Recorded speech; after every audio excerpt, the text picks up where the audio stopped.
Welcome back. Up to this point in the class, we've been talking about the adult brain and how it's organized. Now we want to turn our attention to how the central nervous system, the CNS, is formed during development. Development in general is just considered a wondrous process, and it really is. And the development of the brain is certainly the most complexly orchestrated event that's going to take place as part of the developmental process. If we can just think for a minute, from a few cells, a human brain will develop that's capable of regulating the function of every other organ in the entire body. This is also the organ that is going to be able to generate a theory of relativity, or to understand the theory of relativity, or a brain which is capable of appreciating a Bach fugue.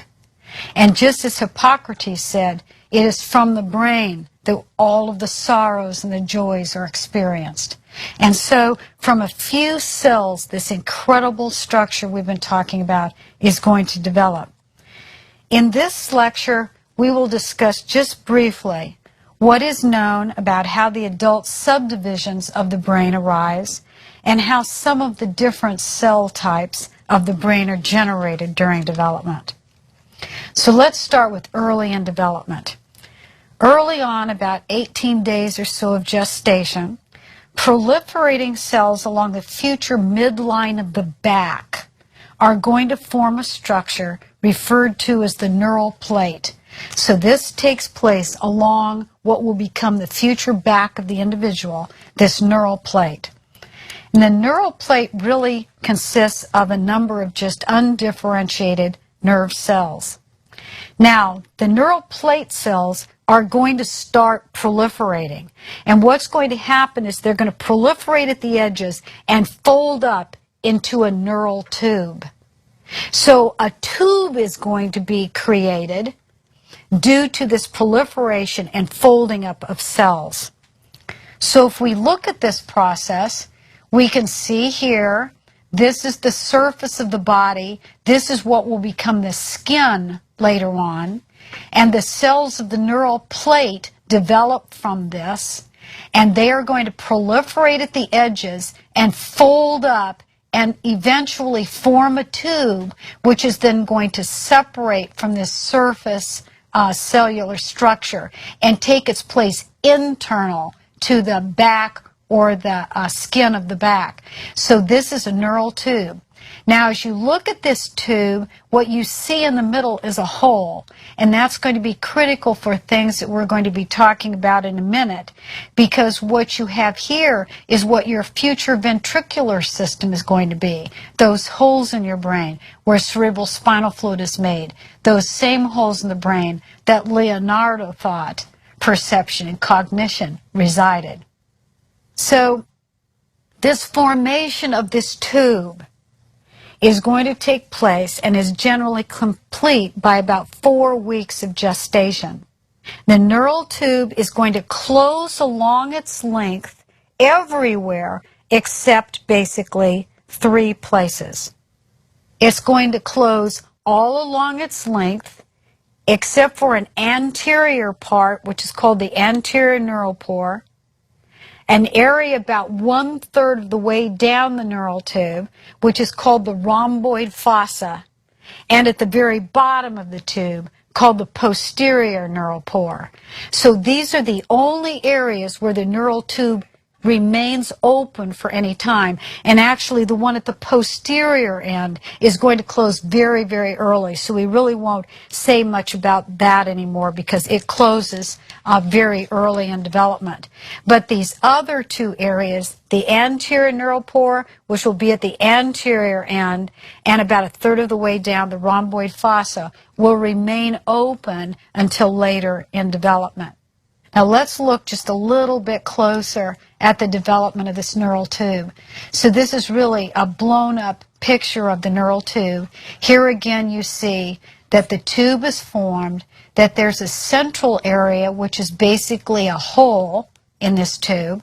The tube obviously is in this dimension, and it separates away from the surface, which is going to be the skin. When we look at this in cross-section in this way, what we see is that there are cells that are right along this border of this area right here, which is the central cavity, which is retained in the formation of the neural tube. So we have this zone right here, and it's marked off here. And this is the zone where neurons are going to be born. So this is the zone of mitosis. Now, this zone will give rise to neurons and also to other cell types which are going to be found in the central nervous system called glial cells, which are non-neuronal cells but supporting cells. So these cells are going to give rise to neurons, astrocytes, and oligodendrocytes, all of which are specifically central nervous system cells. But once a cell decides it's going to be a neuron, then it develops very, very differently from these other cells, which we will learn about later, that are called supporting cells of the nervous system. Now, let's focus back on the neurons. Once a neuron is born here, or a cell is born and it decides it's going to be a neuron, it moves out into this zone. And so it's going to move out into this zone. Once it takes up its place wherever it wants to be in this zone, and this becomes very complicated when we actually look at the brain, but if we think of the spinal cord first, for example, once the neuron moves out here in the spinal cord and decides it's going to be a neuron, and it forms into a nucleus in the spinal cord, it's going to send out an axon. And on the very outside of this, you see it says the future white matter. So first cells are born, and the white matter won't develop until later. Now, in development, there are a number of what we call critical periods. And a critical period is just a really important concept to understand. A critical period is a window of time in which something must happen for normal development to take place. So, for example, the first critical period in the development of the brain is between 12 and 20 weeks of gestation. And it's in this critical period that most of the neurons are generated. And if anything interferes with that and the neurons aren't generated, then obviously the rest of development will not take place correctly. Because this critical period is a window of time, and that means the window can close. And once the window closes, then that process cannot take place again. Now, in the spinal cord, now we're just going to focus on the spinal cord now, because that'll help us understand the difference between the spinal cord and the telencephalon later on. In the spinal cord, the layer of neurons which are near that central cavity are going to stay near that cavity. So in the spinal cord, let's think of our neural tube like this again, and we have the hole in the middle.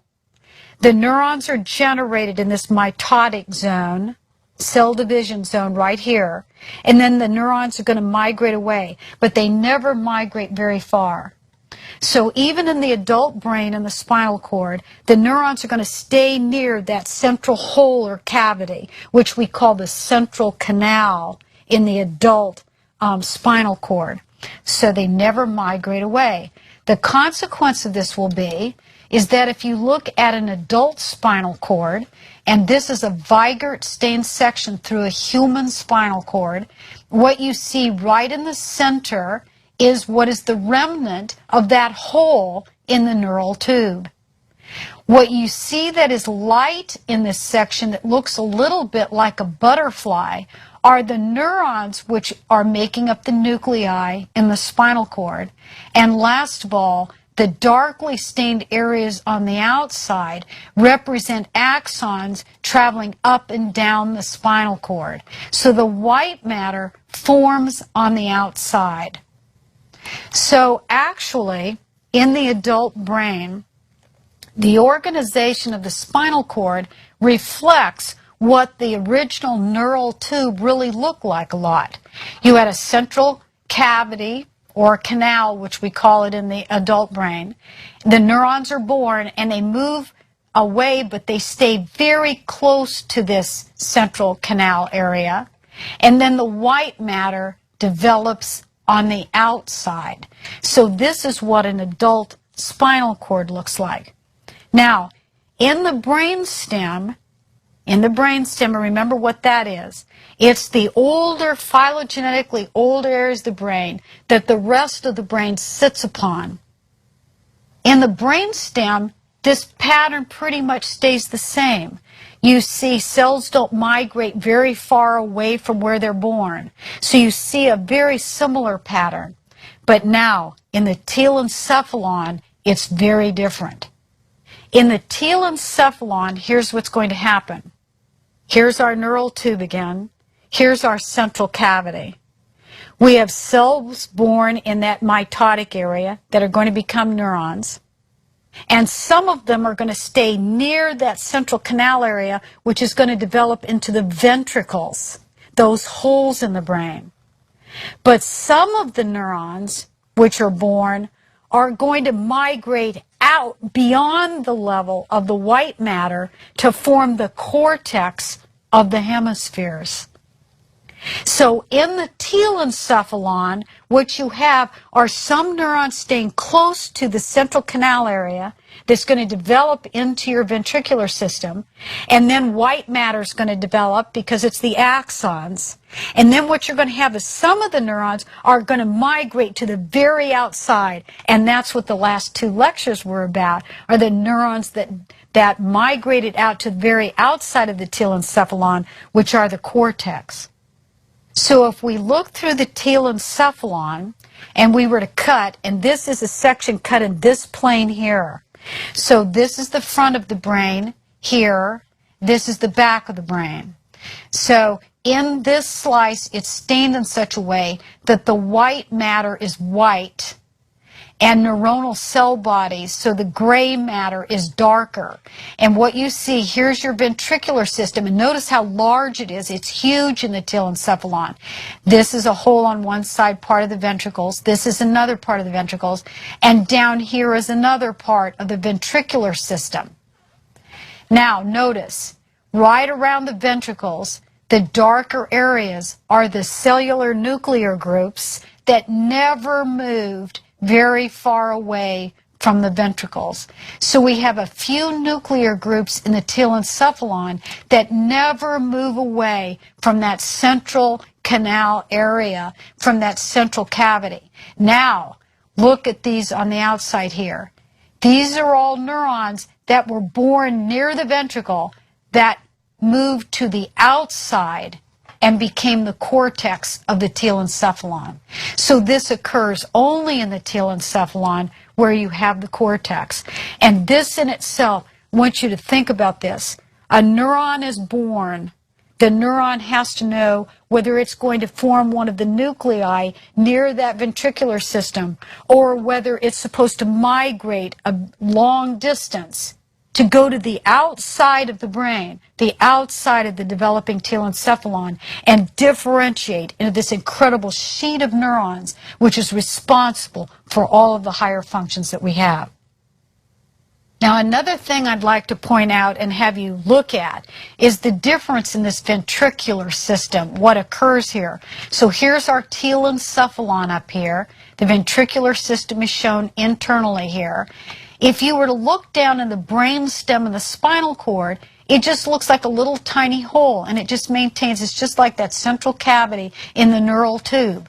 When you get up here, the huge development of the cortex and the telencephalon pulls this ventricular system and enlarges it into this large hole that is found up here in the telencephalon. And because the brain develops in this C shape, like this, the ventricular system also develops into the C shape.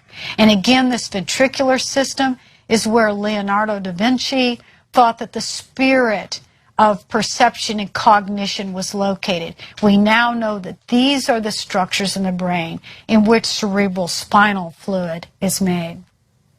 Now, after neurons have migrated, their axons are going to grow out and contact other neurons.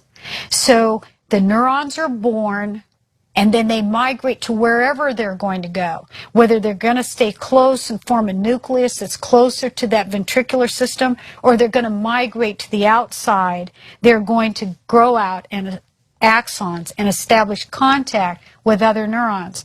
Now, this is incredible. They know where to go. Think about this. There's more than 100 billion neurons growing their axons in the developing brain.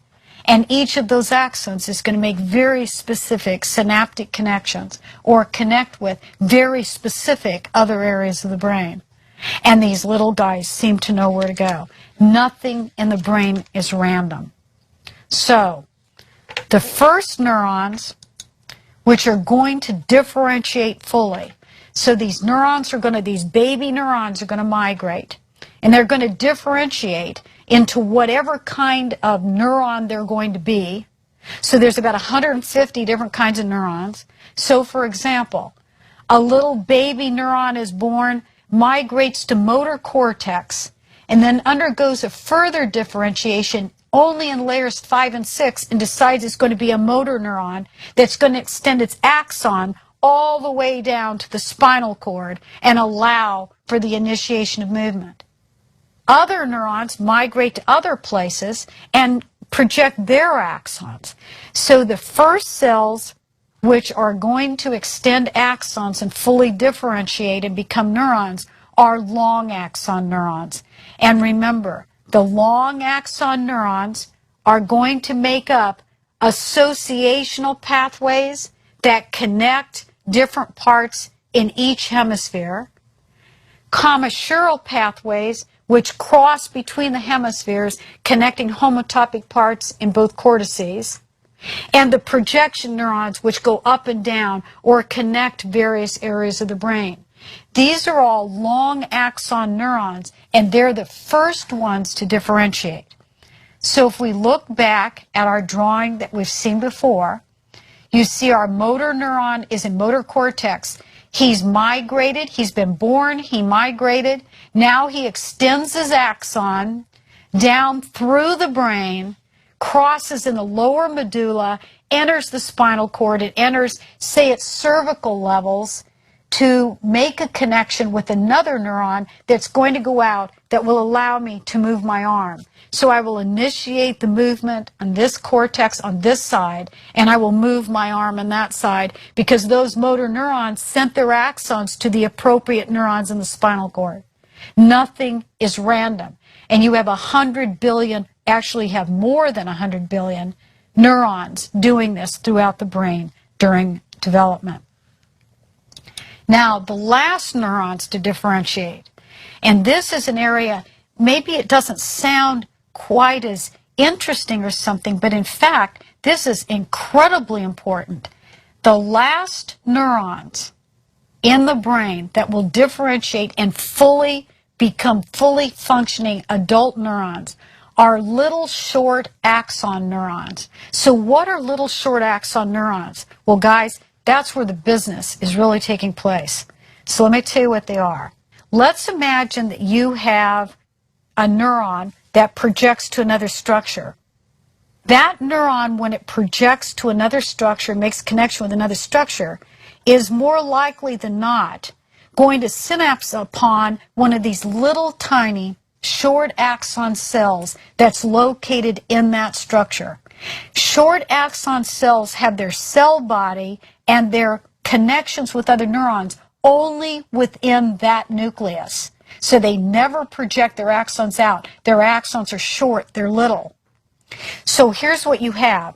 You have one area of the brain projecting to another, connecting with cells in that nucleus that differentiate into these little short axon cells. Then those little short axon cells connect with the neuron in that structure, which is going to project out. What that means is that little interneuron, which is only in that nucleus or area, is intercalated between input and output, which means it's the one that's doing all the integration of all the inputs that are coming into that nucleus or structure. And we are learning in modern neuroscience that there are specific disorders that involve the failure of short axon neurons to form in the brain. And one of the major disorders that we think may have something to do with such a deficit is schizophrenia. And so if we are able to, we might come back and talk a little bit about that. But these short axon neurons are the last neurons to differentiate and are very, very important in the brain. We call these interneurons because they're intercalated between input and output to a particular area. Now, just to impress you, all of these things are going on in the brain by different neurons at different times, and it's all being orchestrated genetically. It is estimated that 250,000 new brain cells a minute are being born in the human embryo. And that would impress anyone, I'm absolutely certain. Now, the second critical period in development occurs between the third trimester and 2 years of age. And this period is the time when axons are growing out for these long axon pathways, and they're making the connections to other structures. So this is an important critical period as well. This makes it all the more important if we intervene, for example, in a country where people are starving and don't have much food. This is one of the important reasons why pregnant women and very young children are the targets. Obviously, for humanitarian reasons, you want to feed everyone. But obviously, this is when the brain needs to have fuel and food. And so that is why pregnant women and very young children are targeted. Up until about 2 years of age, the brain is undergoing incredible growth. Now, I want to stop just for a second, and I want you to just try to imagine the dynamics of what's happening. You've got neurons being born, so there's birth of neurons. You've got birth of other kinds of cells from the same progenitor cells that are going to become a completely different type of cell in the brain. You've got migration. You've got differentiation into one kind of neuron or another.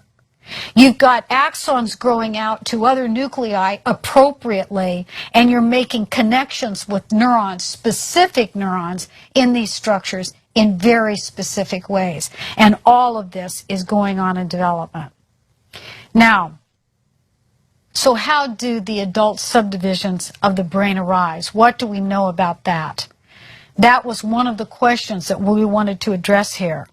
Well, it turns out that the generation and migration of neurons is significantly greater at the cephalic end, or the head end, of the neural tube than the posterior end.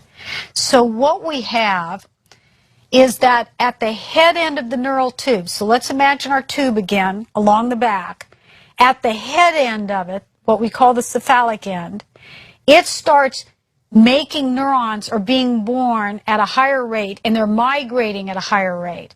And that part of the neural tube is going to form 3 vesicles called the prosencephalon, the mesencephalon, and the rhombencephalon. These are the 3 primitive vesicles of the brain that are going to develop into the 5 subdivisions of the adult brain. So here we show that the prosencephalon, which is one of these cephalic parts of the neural tube, is going to develop into the forebrain, which differentiates into the telencephalon and the diencephalon. The midbrain is going to become the midbrain or mesencephalon in the adult, not a lot of change there. And the rhombencephalon is going to develop into the hindbrain and going to differentiate into the metencephalon and the myelencephalon. So if we look at this in terms of our neural tube, here's what we see. The head end, which is this end of the neural tube, the head end starts making lots of neurons, and the neurons are migrating, and this is all going on at an incredible pace. And the prosencephalon is the part that's really going to develop. So these are the hemispheres here that are going to develop, and also the diencephalon. And this shouldn't surprise you, because a huge part of the diencephalon is the thalamus, which connects to the cortex, which is telencephalic. So these develop together. The other thing I want you to notice here is that a part of the eye, which we will learn is called the neural retina, actually is an outgrowth of the diencephalon of the brain. The mesencephalon in development becomes the mesencephalon in the adult. The rhombencephalon is going to differentiate into the metencephalon, cerebellum and pons, and the myelencephalon. So this is how these different structures develop. Now, if we look here at the development of the brain in cross sections, we see what is going on. This is at about 4 weeks of development. Here's the posterior part of the neural tube, and now the head end starts to develop extraordinarily. By only a few weeks later, you can see this tremendous development of the telencephalon and diencephalon. The telencephalon is going to grow so large that it's going to come over that anterior neural pore and close it off. So that's how that anterior neural pore gets closed off. In the back here, we have the mesencephalon. We also have these other areas back here. This little dark area right here is that rhomboid fossa. And you remember that that's one of the normal places along the neural tube that does not close early in development. And what's going to happen is the metencephalon, when it develops into the pons and cerebellum, the cerebellum will grow over the rhomboid fossa, effectively closing it off. And that's why the entire internal part of the brain is an entirely closed system. And by only 4 months, you can see this C-shaped structure of the brain. The telencephalon has closed over the anterior neural pore. The cerebellum has closed over the rhomboid fossa.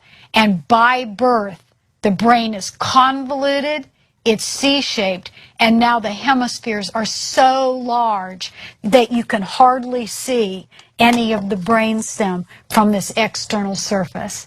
So the hemispheres have grown so large over this brainstem that now you can't see it from the external surface. Now, after birth, a huge number of what we refer to as regressive events occur. So regressive events mean that a huge number of neurons die.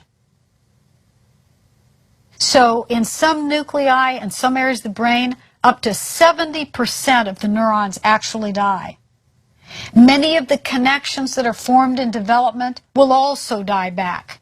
So after birth, there are regressive events which take place. And even at that, it sort of fine-tunes the system. Even at that, the adult brain, we are left with 100 billion neurons in the adult brain.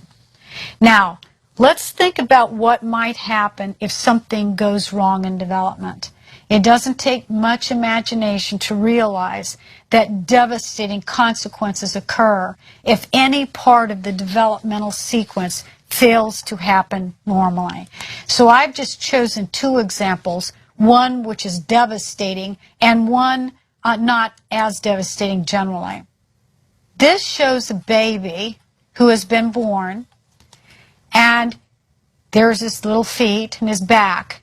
You're basically looking down on the midbrain. In this baby, whose neural tube failed to close in the rostral portion, where it should have closed before 4 weeks, it did not close. And because that rostral portion did not close normally, then the whole rest of the brain never developed. The baby was born alive because the brainstem controls breathing and heart rate and all these things. And so the baby had the midbrain down, but none of the other structures of the brain developed. This is called anencephaly. And what you have, you also notice, is that there's a developmental sequence. If these areas of the brain fail to develop, then the skull and the scalp fail to develop. And so what you have is the system open, and this is not compatible with life.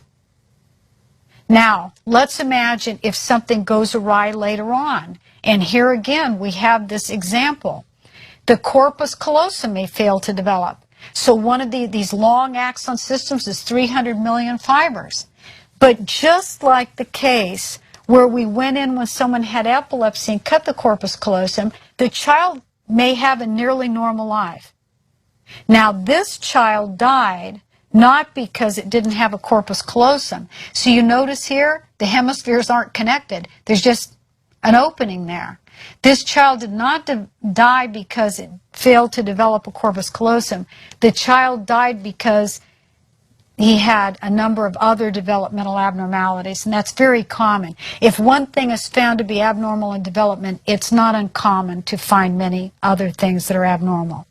So basically, development of the brain is just an incredible process. And we are born with more neurons than we will ever have again. And shortly after birth, all these regressive events take place, but nonetheless, we're left in the adult with 100 billion neurons. And that is actually, interesting enough, the adult brain then has approximately, a single brain has approximately the same number of neurons as there are estimated to be galaxies in the universe. Thank you.